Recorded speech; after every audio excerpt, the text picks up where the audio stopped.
The Shroud of Turin ignites passion and controversy whenever it is discussed. Is it or isn't it the burial wrapping of Jesus Christ? An artist produced the image on the Shroud of Turin in the 1200s to 1300s. If this is not from the 1st century, then it has to be an act of murder. Most of that mystery was seemingly put to an end in 1988 when the carbon-14 dating results were announced. It dates to the year 1350. I don't care what the other labs say, that's the answer. But now that data has been challenged. If there were these living microorganisms on the shroud, then the C14 carbon dating studies could not possibly be correct. New and fascinating evidence is stirring again the passions of those who investigate the shroud. There is human DNA present on the sample. No question about the identity of the man. On whatever level one looks at this artifact, it is extraordinary. I believe that the shroud is the Holy Grail. Whether it is considered a sacred relic, an impressive fraud, or even a symbolic representation of a man's suffering, it is riddled with inconsistencies. The Shroud of Turin is a contamination nightmare. We're going to look at all the new evidence, and with the help of 3D computer technology, you will see the man of the shroud, whomever you think he is, in an utterly new way.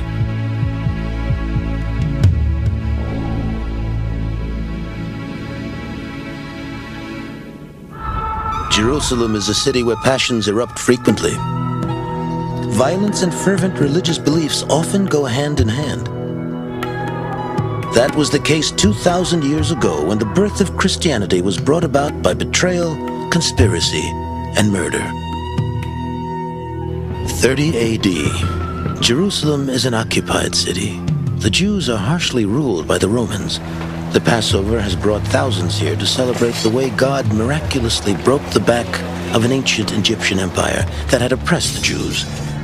The Jews hope for a similar miracle with the Romans, and tensions run high. Into this volatile situation comes a young rabbi from Nazareth named Jesus. He preaches a radical message, which makes the religious authorities nervous. Many of his followers have proclaimed him to be the Messiah. Those in charge are determined to stop him from spreading his message any further. According to the Gospels, events take a dramatic turn when one of Jesus' own followers betrays him. Jesus is arrested.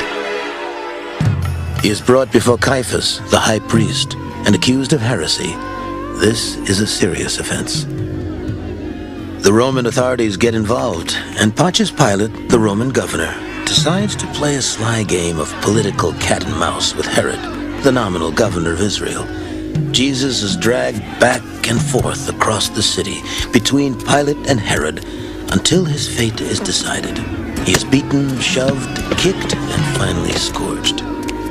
Steel balls rip into his flesh, bringing him close to death. He is revived, only to have a crown of sharp thorns jammed onto his head. A large crowd calls for his death. Pilate tires of the game and condemns Jesus to be crucified. For Jesus, the suffering has barely begun. He is forced to carry a beam weighing more than 100 pounds to a distant spot outside the city walls. Exhausted and in shock, he staggers toward death. Arriving at the execution site, his arms are nailed to the beam, 5 inches of iron driven into his wrists. When the executioner gives the signal, the beam is lifted onto the upright part of the cross, and another iron spike is driven through his feet. As Jesus dies, the Gospels report that the earth trembles and that a darkness falls on the city. To confirm his death, a soldier thrusts a spear into his side. It is late afternoon now. The Sabbath starts in less than 2 hours. Friends of Jesus bold enough to act on his behalf, Joseph of Arimathea, chief among them, ask for his body so that it may be entombed before sundown as Jewish custom requires. The Gospels report that Pilate himself grants this request. And Joseph brought a linen cloth, took him down, wrapped him in the linen cloth, and laid him in a tomb which had been hewn out of a rock. He then rolled a stone against the entrance of the tomb. Some would say the legend of the Shroud of Turin began on the Sunday following Jesus' execution. The Gospels report that his disciples found the tomb empty that morning, and the linen wrappings which lay over him were left behind. Is that cloth from the empty tomb the same piece of linen now enshrined in a cathedral in Turin, Italy? Welcome. I'm Hector Elizondo. We're about to take a journey from ancient Jerusalem into the heart of 20th century science. A journey full of intrigue and drama. As we explore the mystery of the man of the shroud, he will emerge in a way he's never been seen before. Is the Shroud of Turin evidence of the most famous homicide in history? Many look at the stains on this large sheet and say the proof is undeniable. Others look at it and say it is impossible. 100 years ago, the Vatican allowed the shroud to be photographed for the first time. The face of the man stunned the world.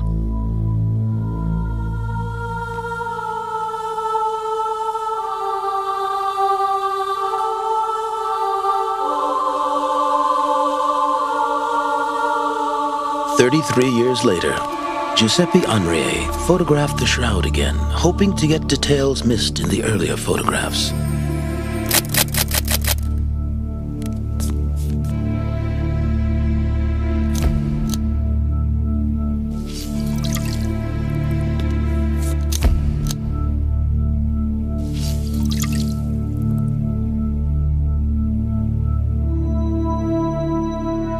These photographs prompted Pierre Barbet, chief surgeon of St. Joseph's Hospital in Paris, to mount a scientific investigation of the shroud. I am, first of all, a surgeon, and I was quite ready to deny the authenticity of the shroud if the wound disagreed with anatomical truth. Barbet was particularly intrigued with the mechanics of crucifixion. On the left wrist, there are two principal flows of blood which have emanated from the wound of the nail. These two flows diverge slightly, forming an angle of about 5 degrees. As a surgeon, Barbet knew that the hanging position of the crucified on the cross allowed him to inhale. But it is only by raising himself up on the nail through the foot that he could exhale. In each position, raising and sagging, the blood would make a slightly different angle with the axis of the forearm. Experimenting with cadavers, Barbet discovered that this wound, the nail through the wrist and not the palm, while surprising, bore the stamp of anatomical truth. A nail driven through the palm of a hand would not support the weight of a man. A nail through the wrist, however, would secure the crucified to the cross. Trained executioners would have known by experience the ideal spot for crucifying hands. For Pierre Barbet, the wounds to the hands and the feet, as represented on the shroud, confirmed at least the medical reality of crucifixion. But what does the archaeological record tell us? Jerusalem is a city where the past is as passionately maintained as the present. Occasionally, it yields archaeological surprises, some of which illuminate the mysteries of the shroud. In over a period of 800 years, I would suspect that tens, if not hundreds of thousands of people were crucified. This form of death by crucifixion was the most humiliating, the most painful, the most sadistic. In 1968, they found here in Jerusalem what I think was probably one of the most important finds regarding the question of crucifixion in early Christianity. The remains of a man who had been crucified in antiquity. His name was Yohanan, and his heel bone was found among the remains. A spike, it went completely through the heel, and then it went into the tree. But prior to doing that, they drove it through a piece of wood to act as a washer. And evidently, when it went into the tree, it probably struck something which was hard, perhaps a knot in the tree, and what it did was it fish hooked. What's interesting, if hundreds of thousands of people were crucified over 800 years, why is this man the only physical evidence of it ever found in the world? It's clear, to me, so most people were tied to crosses.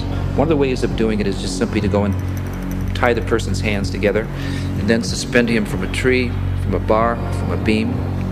By doing it in this manner, you're dead within an hour. Using ropes was a cheaper way to secure someone to a cross, but nails were more painful. If the Romans needed to make an example of a particular criminal, the nails were used. This is consistent with Barbet's interpretation of the markings on the shroud. But what of the shroud itself? Is it even possible that it is a first-century textile? First-century textiles are very rare indeed. When they are preserved, they are rarely intact like the shroud. Beyond that, most first-century textiles are woven in a plain weave called tabby, one over one under. The shroud is in a different weave. It is woven in a technique that is called twill.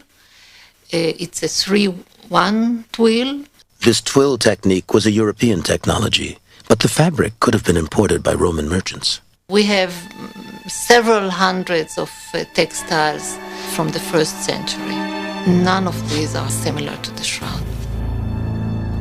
I personally don't believe that the shroud from Turin is a genuine shroud because it's too big. It's more than 4 meters.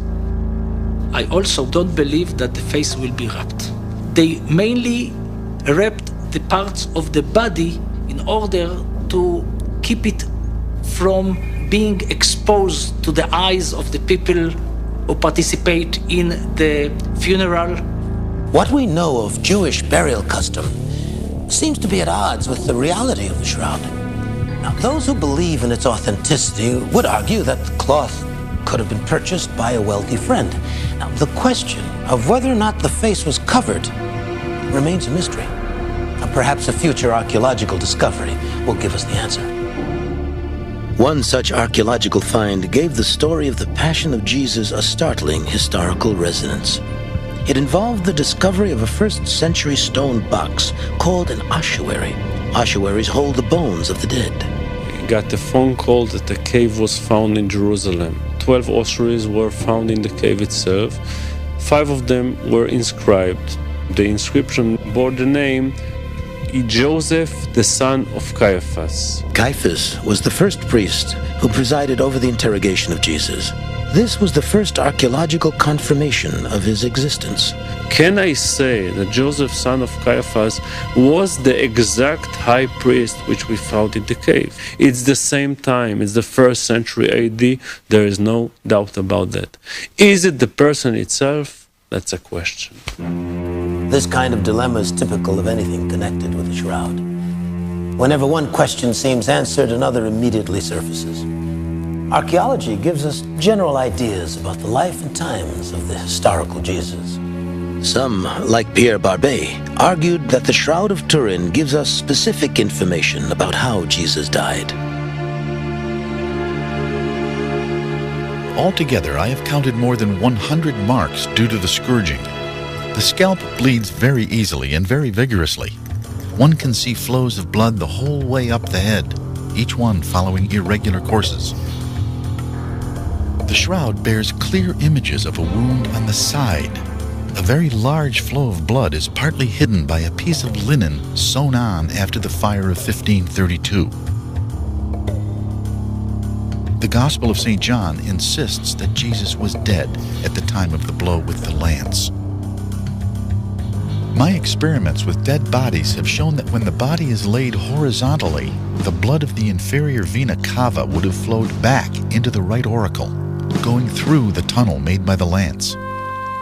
This would slip around the side to the back, going right across the lower part of the thorax. Could this be the work of a forger?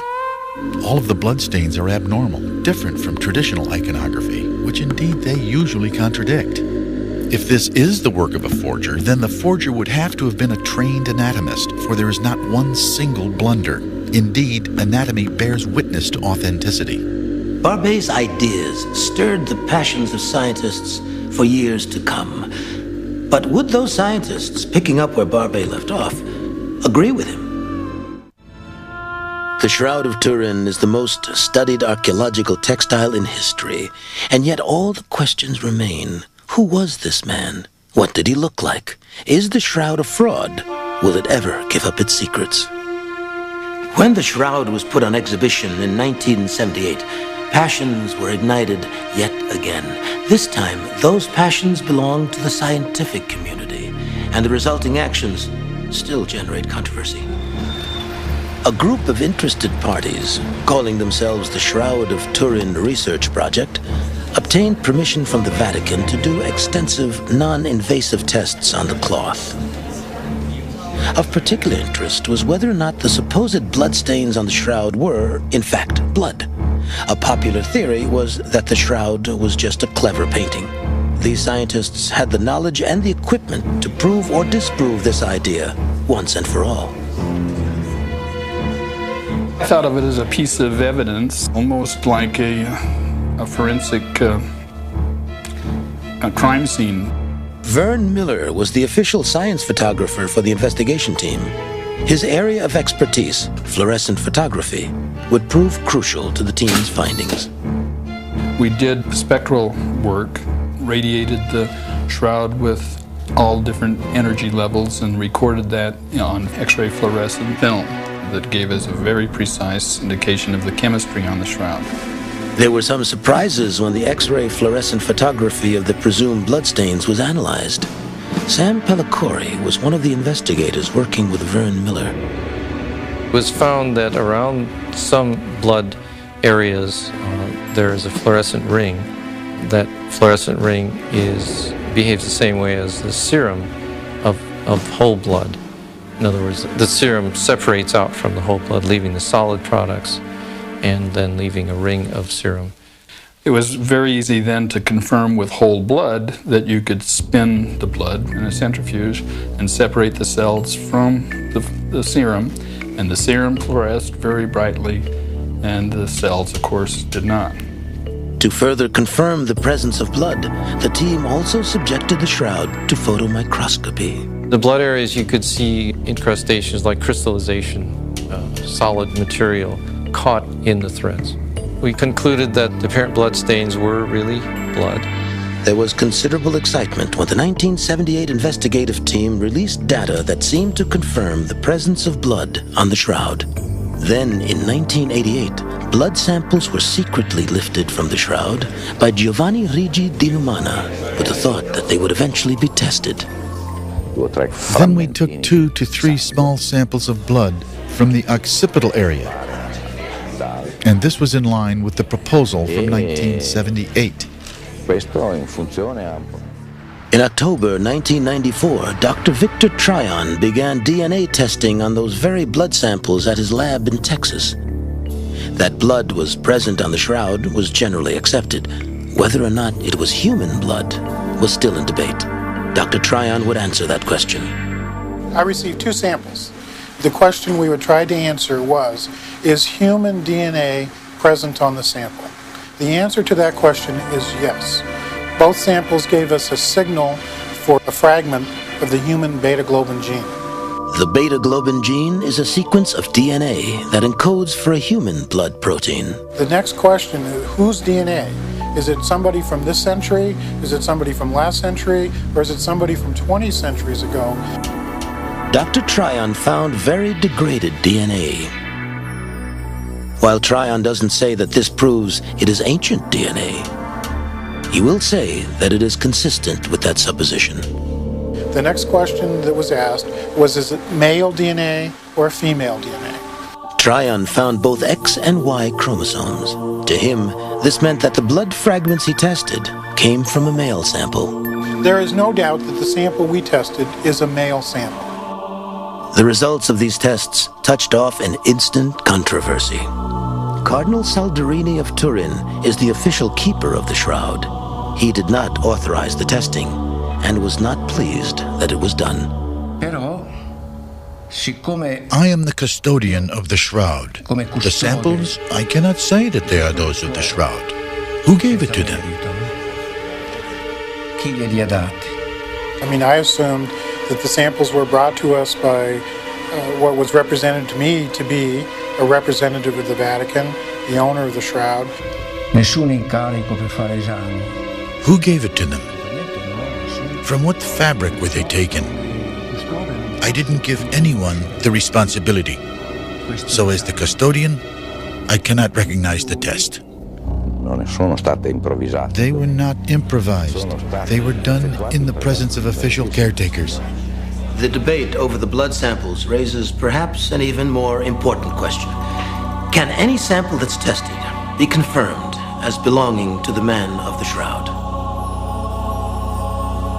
Over the centuries, thousands of people have left their DNA on the shroud by touching it, kissing it, and caring for it. Because the shroud is contaminated with so many people's DNA, the DNA Dr. Trine identified may not have been from the actual person who left the bloodstain.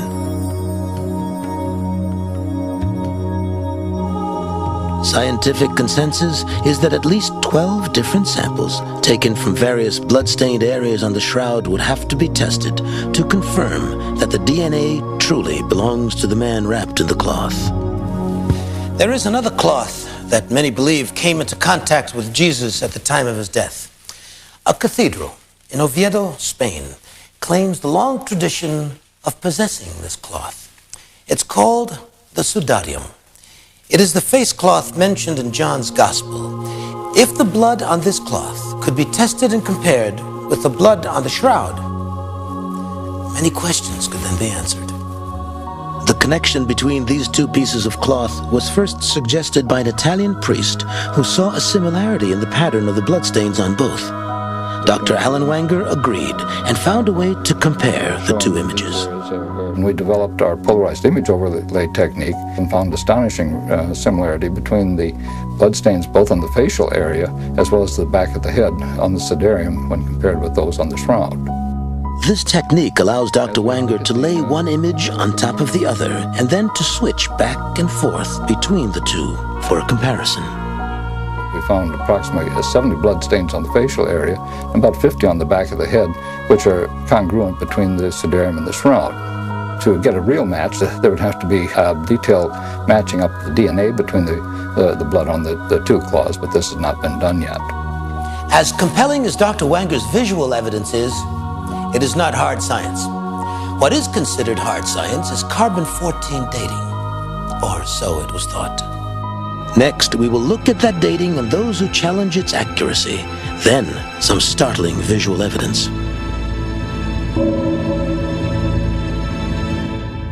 In 1988, the shroud was put to its most rigorous test ever. Since the shroud's linen was once living flax, carbon dating was thought to be a reliable way to determine its age. Dr. Harry Gove. So it's a really accurate way, plus or minus 50 or 60 years, of measuring when a living creature or plant actually died. Most of the carbon that's in natural living objects is carbon-12, and that lives forever. The carbon-14, on the other hand, has a half-life of 6,000 years, which means that if you have 100 carbon-14 atoms in your hand now, 6,000 years from now, there'll only be 50. Cardinal Balestrero, caretaker of the shroud at that time, entrusted 3 labs with samples to be tested. One lab was in the United States. I was fortunate enough to be invited to Arizona when the measurement was made there. They had taken this small sample of shroud and converted it to graphite, put it in their small accelerator, and in 10 minutes they had a measurement of the ratio of carbon-14 to carbon-12. The scientists performing the carbon dating documented the procedure. Physicist and lab director Doug Donahue was the project leader. Doug looked at a calibration curve and he said, this shroud dates to the year 1350. I think I saw him paling visibly. He is a Catholic, and I think he wanted it to be 2,000 years old. I wanted it to be 2,000 years old, but he said it's dates to the year 1350. I don't care what the other labs say, that's the answer. The other labs agreed. The average date came out to be 1325. It appeared that the shroud could not be the actual burial cloth of Jesus Christ. The case seemed closed. The mystery solved. We were all disappointed. Nothing having to do with the Shroud of Turin is accomplished without controversy. People's passions keep the answers anything but simple. Recently, doctor and amateur archaeologist Dr. Leonicio Garza Valdez discovered microorganisms, bacteria and fungi living on the shroud. These organisms have been producing a biological coating on the shroud's fibers for centuries and are still producing it today. The bacteria are still alive. I have cultured them. We have classified them. It certainly was exciting to know that there were these living microorganisms on the shroud, because we knew right away then that the C14 radiocarbon dating studies could not possibly be correct. The microbiologists argued that the carbon date of 1325 was in reality an average of the ancient linen, the bacteria, and the fungi. The radiocarbon labs, however, stand by their results. Without a training in microbiology, they couldn't possibly know what they're doing.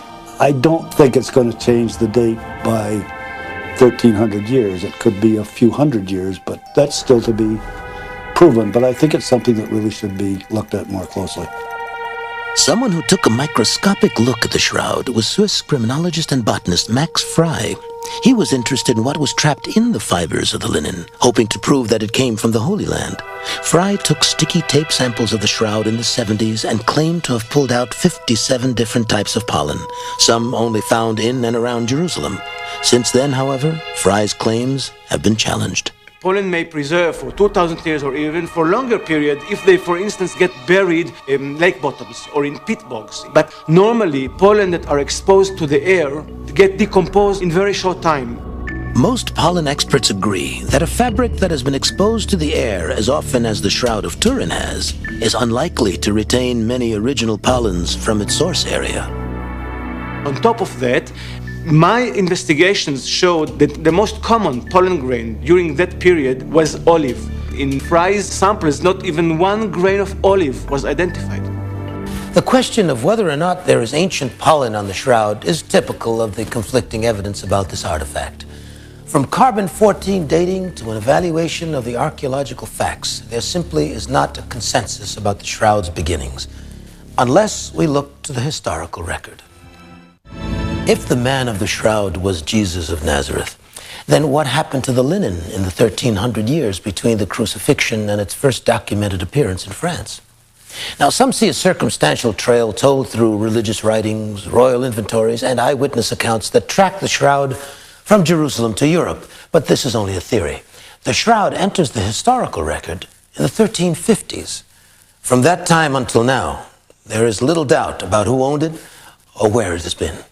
We do know quite a bit, more than one would suppose, about Geoffrey de Charny, the first owner of this shroud.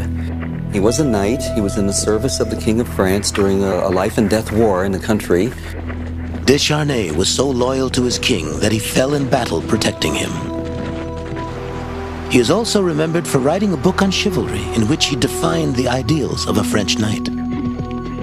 These kinds of things define the man as someone who would not have acquired the shroud in any dishonorable way. Nevertheless, there is no mention of the origin of the shroud until it turns up in Lirey, France. And this was a period when relics were commonly created as aids for the faithful. Some see a perverse scenario in this fact.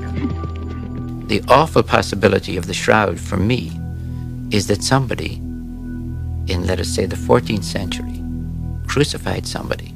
If this is not from the 1st century, be it from Jesus or somebody else, then it has to be an act of deceit and quite possibly an act of murder. And that the purpose of doing that was to create almost the most perfect relic. The relic fad gained a great impetus at the time of the Fourth Crusade. There was a plethora of relics all over Europe in churches and cathedrals. The purpose would have to be religious power, financial gain, to create the major center possibly for a religious pilgrimage.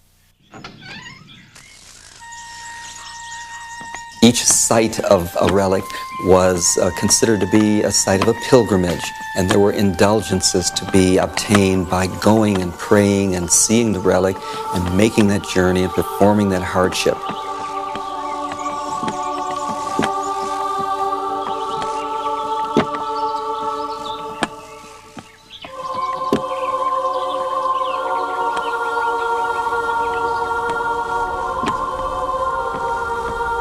It was the way that Christians showed God. They cared about the afterlife and not so much for this life. It was part and parcel of the Middle Ages, which was a period of basic poverty. The relic was available to all pilgrims who came to venerate it. Pilgrims came from all over. And each time a pilgrim came to Lyrae, they would ask the priests to take the shroud out that they might do their obeisance in their honor and say their prayers.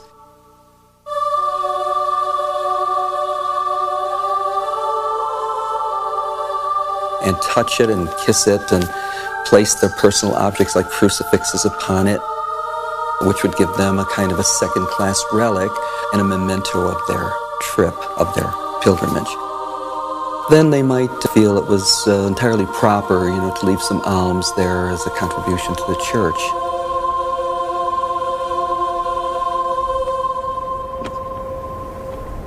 This was the substance of the first controversy surrounding the shroud. In the late 1300s, Pierre d'Arcy, the Bishop of Troyes, complained to the Pope. The unfortunate effect of all this on the faithful is that he felt that the shroud was a fake, and that the de Charny family was simply using it as a revenue producer. The Pope declared it a representation, but still allowed it to be venerated. After the death of Geoffrey II, his daughter Marguerite de Charny became the owner of the shroud. She transferred ownership of the shroud to the Savoy family, probably because she needed funds. The Savoys took it to Chambéry, where it was placed in a great cathedral. 80 years later, a fire broke out in that cathedral, which almost destroyed the shroud. It was saved by several deacons. The shroud was stored in a silver chest, and by the time it was carried out of the flames, the silver was beginning to melt. Some of the melting silver fell in upon a corner of the shroud as it was folded and burnt a hole through many layers. The repairs were made that we can see on the shroud today by the Poor Clare nuns that were invited with their sewing skills to make patches. In 1578, shortly after the fire, the Savoy family left Chambéry, taking the shroud with them across the Alps and settling in their final residence in Turin, Italy. They housed the shroud in an old Romanesque church in honor of St. John the Baptist in Turin. It's still there today. As we've seen, there is no hard evidence of the shroud's existence before it came to France, which is consistent with the carbon-14 dating. However, others would point to images of Christ in art before the 1350s as proof of the shroud's authenticity. Did the shroud image inspire the traditional depictions of Christ, or did those traditional images inspire someone to reproduce that likeness on the shroud? My wife Mary and I have been studying the shroud image since 1979. So we've studied literally thousands of images from the early centuries, comparing them with the shroud. And so that we find that many of these are highly accurate depictions based on the shroud image. Dr. Wanger believes that this early image, dating to the year 550 and called a Pantocrator, was inspired by the man whose likeness is on the shroud, and thus the inspiration for the majority of Christian art. When we examined the Pantocrator icon, we were able to identify almost 250 points of congruence between the shroud image and the Pantocrator image. Once an image takes on set characteristics in the collective consciousness, it tends to perpetuate itself. This is undoubtedly the case with the face of Christ, whether inspired by the shroud image or not.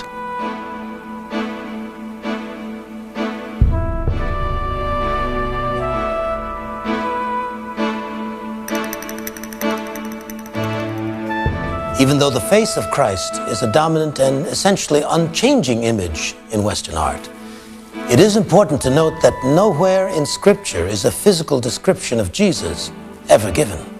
There is nowhere that Jesus is described because mostly first century people would have found that quite irrelevant. It's a reflection of the fact that the first century Christians were far more interested in what he taught, how he died, how he rose from the dead, what he represented, what he did, than they were in what he looked like. That is a 20th century preoccupation. 20th century technology provided a new way to see the man of the shroud. In the 70s, the Voyager spacecraft sent information about the surface of other planets to Earth that computers converted into relief maps. This same technology was applied to the surface of the shroud. Using cardboard strips, a three-dimensional relief map was then constructed of the shroud image.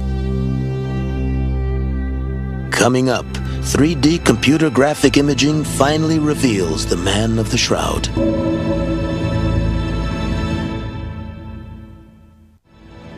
Since the first photographs of the shroud were taken, people have been intrigued by what the man really looked like. Now, sophisticated computer graphics imaging gives us a definitive interpretation.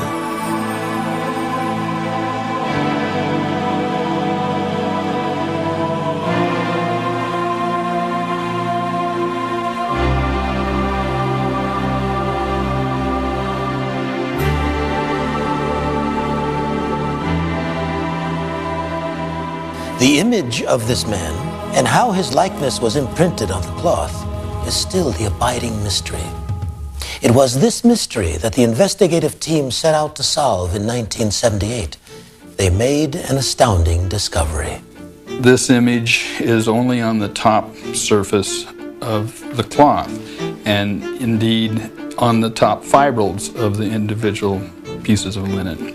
The discovery that the image was only on the top threads of the cloth immediately dismissed two theories. One, that gases from a decaying body had caused the imprint, and two, that the image was painted. The painting theory was even further dismissed by the X-ray fluorescent photography.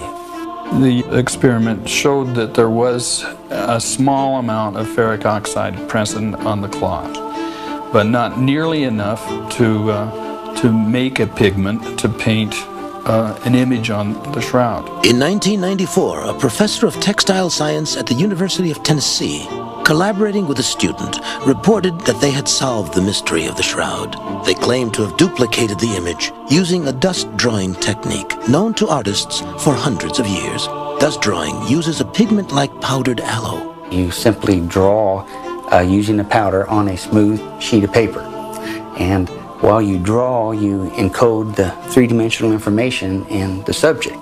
For example, if you're going to draw me and encode my three-dimensional structure in the drawing, the closest thing to you is the tip of my nose, so you would apply the most pigment on the paper there and apply less and less pigment as my facial features are farther away from you. And then you take a fabric, lay it on the paper, and just rub over the paper with a block of wood, and that transfers some of the pigment on the paper to the fabric, and heat your fabric and produce an image which is permanent, and it would be impervious to fire or water. Brazee then subjected his shroud image to computer analysis. The idea that the Shroud of Turin contains three-dimensional information is something of a misleading notion. However, the rendering of the shroud's light and dark values does produce a three-dimensional effect, and Brazee's image was similar to the shroud's in that way.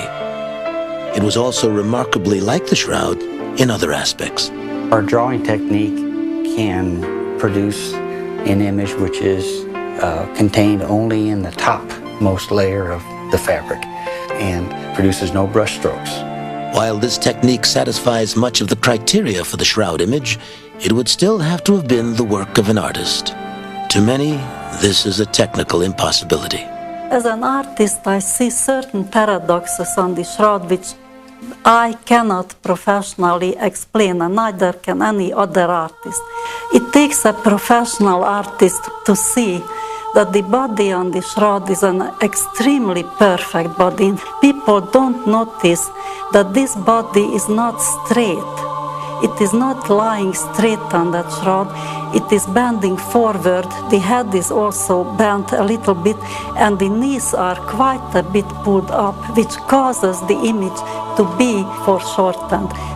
If the shroud is medieval, then the artist who created it was a genius and used perspective techniques that were not discovered for more than 100 years.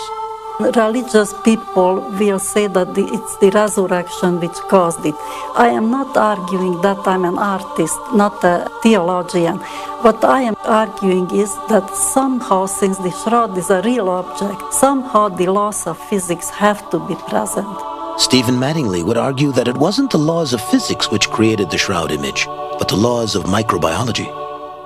You've got a wonderful setup for the growth of microorganisms. because you have the serum and blood and body sweats and everything else that was present at the time of crucifixion. Now these organisms can begin growing at those sites where the body was wrapped. Because of the presence of blood and other fluids, Dr. Mattingly feels that the normal bacteria present on the body would have multiplied on the linen even after the crucified corpse had been removed from it.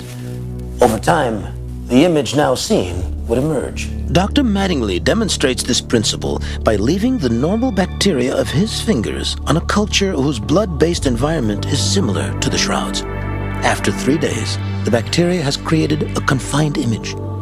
Mattingly feels that those areas on the shroud where the image is darker simply have a higher concentration of bacteria. Whatever process formed the image, most now agree on one aspect of the mystery. A real body was once wrapped in the cloth. But who was it? An unknown victim of crucifixion from the 1st century? A cadaver from the Middle Ages? Jesus of Nazareth? Even though there have never been definitive answers to these questions, the shroud has achieved a special status in the hearts and minds of the faithful. At the very least, it has always been a powerful reminder of the Passion story. In fact, copies of the shroud were painted on public buildings so that the faithful would remember.